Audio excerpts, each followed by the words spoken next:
നമസ്കാരം. ഇലക്ഷൻ ചൂടിലാണ്. നിർമ്മാതാക്കളുടെ സംഘടനയുടെ election, താരസംഘടനയുടെ election, ചേംബറിൽ ഇലക്ഷൻ.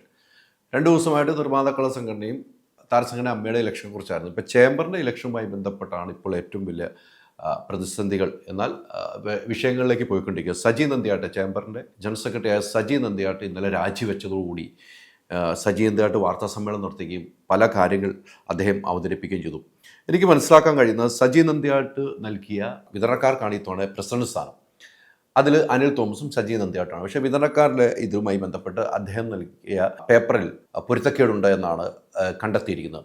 അദ്ദേഹം പറയുന്നുണ്ട്, ആ കാര്യങ്ങൾ പറയുന്നുണ്ട്, പാർട്ണർ എന്ന രീതിക്കും പ്രൊപ്പറേറ്റർ എന്ന നിലയിലേക്കുമാണ് അതിലൊരു പിശക് സംഭവിച്ചു എന്ന് അദ്ദേഹം ഇന്ന് വാർത്താ സമ്മേളനത്തിൽ പറയുകയും ചെയ്തു. ഇന്നലെയും പറയുന്നുണ്ട്. അത് ഇതിലും വലിയ പിശക് സംഭവിക്കാറുണ്ട്. പാസ്പോർട്ടിൻ്റെ തിരുത്തുന്നുവല്ലോ, അത് തിരുത്തിയാൽ വിഷയം തീരില്ല എന്നാണ് അദ്ദേഹം ചോദിക്കുന്നത്. ഇതുമായി ബന്ധപ്പെട്ട് കുറേ ദിവസങ്ങളായി ചർച്ച നടന്നുകൊണ്ടിരിക്കുകയാണ്. ഇതുമായി ബന്ധപ്പെട്ട് ഇതിൻ്റെ സബ് കമ്മിറ്റിയാണ് സുരേഷ് ഷെണായും അനിൽ മാത്യുവും അവർ ഇദ്ദേഹവുമായിട്ട് സംസാരിച്ചു എന്നാണ് എനിക്ക് മനസ്സിലാവും. അപ്പോൾ ഇങ്ങനെ ഒരു പ്രശ്നങ്ങളുണ്ട്, ചില കാര്യങ്ങൾ കേടുണ്ട് എന്ന് അദ്ദേഹം അറിയിച്ചു എന്നാണ് ഞാൻ ഇവരുമായിട്ട് ഫോൺ വിളിച്ചപ്പോൾ എനിക്ക് സംസാരിക്കാൻ പറ്റിയത്. അതോടൊപ്പം തന്നെ പിന്നീട് സ്കൂട്ടറിംഗ് കമ്മിറ്റിക്ക് വിട്ടു. സ്കൂട്ടറിംഗ് കമ്മിറ്റിയിലെ ഇവരുടെ ലീഗൽ അഡ്വൈസർ സുകുമാരൻ സാറുമായി സംസാരിച്ചപ്പോൾ ഇത് ഉൾക്കൊള്ളാൻ കഴിയില്ല എന്ന് അറിയിച്ചതിൻ്റെ പശ്ചാത്തലത്തിലാണ് ഇന്നലെ അടിയന്തര യോഗം വിളിക്കുന്നത്. അത് ഇലക്ഷൻ പ്രഖ്യാപിക്കുന്നു. 27-ാം തീയതിയാണ് ഇലക്ഷൻ. അടിയന്തര കമ്മിറ്റി വിളിച്ചതിൻ്റെ ശരിയാണോ എന്നൊരു തർക്കം നിലനിൽക്കുന്നുണ്ട്. അതൊക്കെ ആ വഴിക്ക് പോകുന്നു. ഇന്നലെ ഉണ്ടായ സംഭവങ്ങൾ എനിക്ക് മനസ്സിലാക്കാൻ കഴിയുന്നത്, ഇന്നലെ രാവിലെ തന്നെ മീറ്റിംഗ് വിളിക്കുന്നു. ഇവിടെ മീറ്റിംഗ് വിളിച്ച് കഴിയുമ്പോൾ കാര്യങ്ങളൊക്കെ അവതരിപ്പിക്കും. സജി നന്ദിയാട്ട് വളരെ വികാരഭരിതനായി കരഞ്ഞു എന്നാണ് എനിക്ക് കിട്ടുന്നത്. അദ്ദേഹത്തിൻ്റെ പ്രസംഗത്തിൽ അദ്ദേഹം കരയുകയുണ്ടായി.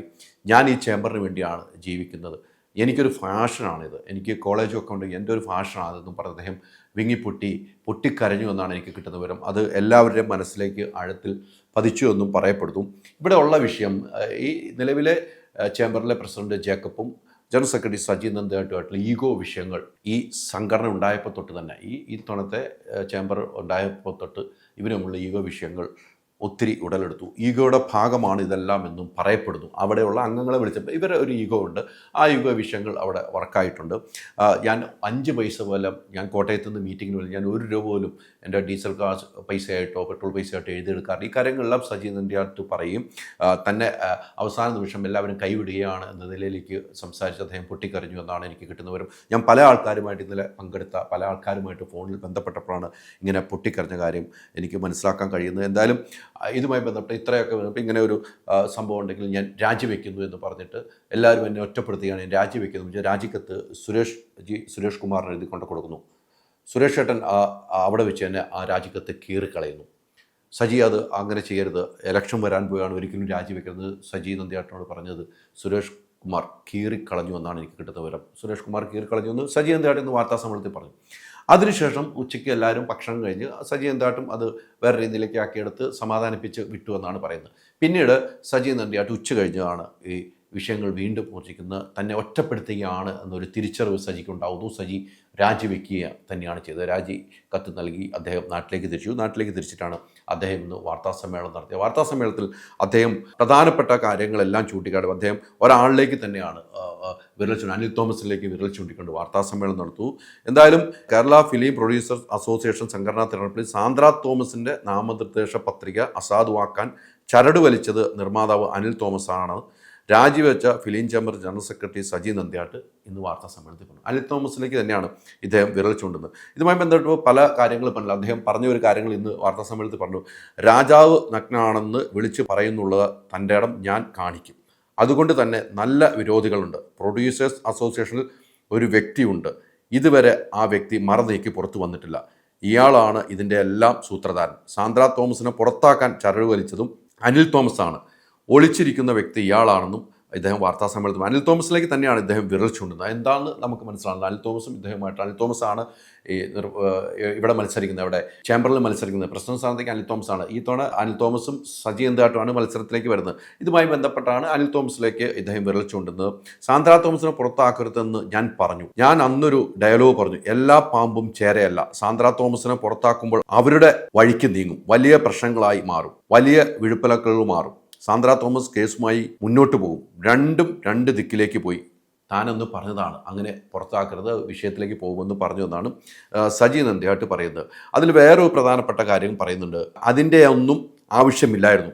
അതിൽ ഏറ്റവും നിരപരാധിയായ ആളാണ് ആൻഡോ ജോസഫ്. അദ്ദേഹം പോലും പൊതുസമൂഹത്തിന് മുന്നിൽ ചോദ്യചിഹ്നമായി, മോശമായി പ്രതിച്ഛായയിലേക്ക് കൊണ്ടെത്തിച്ചിരുന്നുവെന്നും ഇപ്പോൾ അത് സജി നന്ദിയാട്ട് പറയുന്നു. സജി നന്ദി അക്കമിട്ടാണ് പറയുന്നത്. അതോടൊപ്പം തന്നെ സുരേഷ് കുമാറിൻ്റെ കാര്യം അദ്ദേഹം പറയുന്നത്, സുരേഷ് കുമാർ വൈകാരികമായി പ്രതികരിക്കുന്ന മനുഷ്യനാണ്. അദ്ദേഹം ഒരു ഭീകരനായി എനിക്കൊരിക്കലും തോന്നിയിട്ടില്ല. മലയാള സിനിമ കണ്ട ഏറ്റവും നല്ല മനുഷ്യൻ സുരേഷ് കുമാറാണ്. സജിചേട്ടൻ ഒരു അമ്പലം പഴുതു വെച്ചോ എന്നാണ് സാന്ദ്ര എന്നോട് അന്ന് പറഞ്ഞത്. അത്രമാത്രം സുരേഷ് കുമാറിനെ കുറിച്ച് പറഞ്ഞപ്പോൾ അങ്ങനെയാണ് സാന്ദ്ര പറഞ്ഞതെന്നും കൂടെ പറയുന്നു. ഇതെല്ലാം ഇദ്ദേഹം വാർത്താസമ്മേളനത്തിൽ പറയുകയാണ്. എൻ്റെ കയ്യിൽ പല ബോംബുകളും ഇരിപ്പുണ്ട്. എൻ്റെ സംഘടനയെ അധികം മോശമാക്കാതിരിക്കാനാണ് അത് പുറത്തുവിടാത്തത്.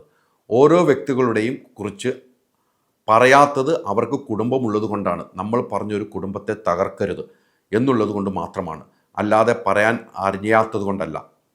കയ്യിൽ കാര്യങ്ങളില്ലാന്നിട്ടുമല്ല. സാന്ദ്ര തോമസിൻ്റെ കയ്യിലും പല കാര്യങ്ങളുമുണ്ട്. അങ്ങനെ ഒന്നും ചെയ്യരുതെന്ന് ഞാൻ പറഞ്ഞു. ആവേശത്തിൽ എടുത്തു ചാടാം. മനുഷ്യത്വപരമായി സമീപനം സ്വീകരിക്കണം. ചേംബറിൻ്റെ നിർമ്മാണമായി, കെട്ടിട നിർമ്മാണവുമായി 1.5 കോടി രൂപ ചെലവായി. അതിൽ അന്വേഷണം വേണമെന്ന് ഞാൻ ആവശ്യപ്പെട്ടു. അന്ന് തുടങ്ങിയതാണ് തന്നോടുള്ള വൈരാഗ്യം. ഇതാണ് സജി നന്ദിയാട്ട് പറയുന്നത്. വാർത്താസമ്മേളനത്തിൽ പറഞ്ഞ കാര്യമാണ്. ഇവിടെയൊക്കെ ഒരു കാര്യം ചൂണ്ടിക്കാട്ടപ്പെടുന്നത്, എന്തിനാണ് ഇത്ര സിനിമാ സംഘടനകളിൽ ഇത്രയൊക്കെ പ്രശ്നം? അധികാര വടംവലി തന്നെയാണെന്ന കാര്യത്തിൽ സംശയമില്ല. അദ്ദേഹം സജി നന്ദിയുടെ അമ്മയുടെ കാര്യം പറഞ്ഞിട്ടു. മോഹൻലാലും മമ്മൂട്ടിയും ഇല്ലാത്ത അമ്മ ഇനി ഒന്നിനുമില്ല എന്ന രീതിക്ക് അദ്ദേഹം പറഞ്ഞു.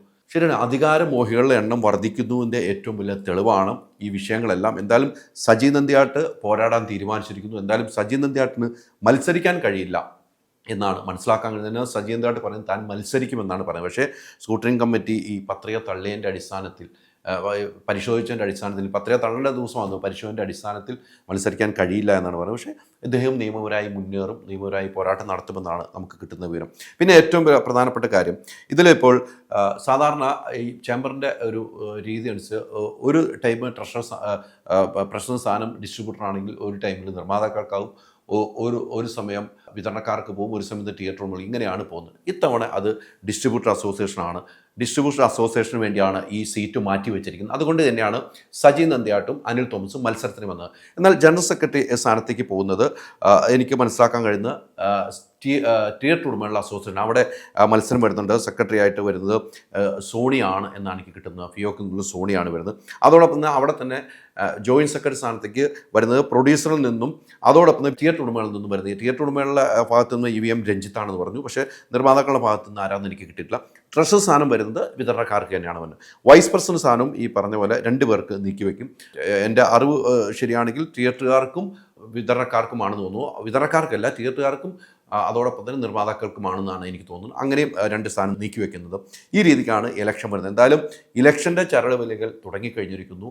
ഇലക്ഷൻ ചൂടിലാണ്. സജി നന്ദിയാട്ടിൻ്റെ രാജി വലിയ രീതിയിൽ ചർച്ച ചെയ്യപ്പെട്ടിട്ടുണ്ട്. സജി നന്ദിയാട്ട് പറയുന്നത് തനിക്ക് പറ്റിയ ഒരു തെറ്റാണെന്നല്ല, അത് പാർട്ട്ണർ എന്ന് എഴുതിയതും അതോടൊപ്പം തന്നെ പ്രൊപ്പറേറ്റർ എന്ന് എഴുതിയാലും മിസ്റ്റേക്ക് പറ്റിയിട്ടുണ്ട്. അത് തിരുത്താവുന്ന കാര്യമേ ഉള്ളൂ. അദ്ദേഹം അതിനു വേണ്ടിയുള്ളൊരു പേപ്പറും തയ്യാറാക്കി അവിടെ നൽകിയായിരുന്നു. പക്ഷേ അതൊന്നും മുഖവിലയ്ക്ക് എടുക്കാതെയാണ് ഒരു പരാതിയുമായി ഒരാൾ പോയാൽ അത് പരിശോധന പരാതിയുമായി മനോജ് പോവുകയും മനോജ് ആ കാര്യങ്ങൾ പരാതിപ്പെടുകയും ചെയ്യുന്നതിൻ്റെ അടിസ്ഥാനത്തിലാണ് ഇത്രയും വിഷയങ്ങൾ സംഭവിച്ചിരുന്നത്. എന്തായാലും കാത്തിരുന്ന് കാണാം. ചേംബറിൻ്റെ ഇലക്ഷനിലേക്ക് കാത്തിരുന്ന് കാണാം. എന്തായാലും 14-ാം തീയതി നിർമ്മാതാക്കളുടെ സംഘടന ഇലക്ഷനാണ്. അവിടെയും വലിയ മത്സരം നടക്കുന്നുണ്ട്. അതോടൊപ്പം ഉറ്റുനോക്കുന്ന മറ്റൊരു മത്സരമാണ് താരസംഘടനയിൽ മത്സരം നടക്കുമ്പോൾ ഏറ്റവും പ്രധാനപ്പെട്ട കാര്യം ഞാനിപ്പോഴും പറയുന്നു, മെമ്മറി കാർഡ് തന്നെയാണ് ഏറ്റവും വലിയ വിഷയം. മെമ്മറി കാർഡ് വിഷയം ചർച്ച ചെയ്യപ്പെടേണ്ടതാണ്, ചർച്ച ചെയ്തുകൊണ്ടേ ഇരിക്കുമെന്ന് ഒരിക്കൽ കൂടി ഓർമ്മപ്പെടുത്തുകയാണ്. 25 കാറുകൾ, 30 സ്കൂട്ടറുകൾ, 30 ഗോൾഡ് കോയിൻസ്, 60 ഇന്റർനാഷണൽ ട്രിപ്സ്, ദിവസേന 1 ലക്ഷം രൂപ, 25 കോടി രൂപയുടെ ഡിസ്കൗണ്ടുകളും സമ്മാനങ്ങളുമായി മൈജി ഓണം മാസോണം. MyG future, experience the next. പൂവ് പോലൊരു പുട്ടുണ്ടേ അജ്മിയുടെ പുട്ടും. വിളമ്പാം നല്ല വിശേഷം. അജ്മി സ്റ്റീം മെയ്ഡ് പുട്ടുപൊടി.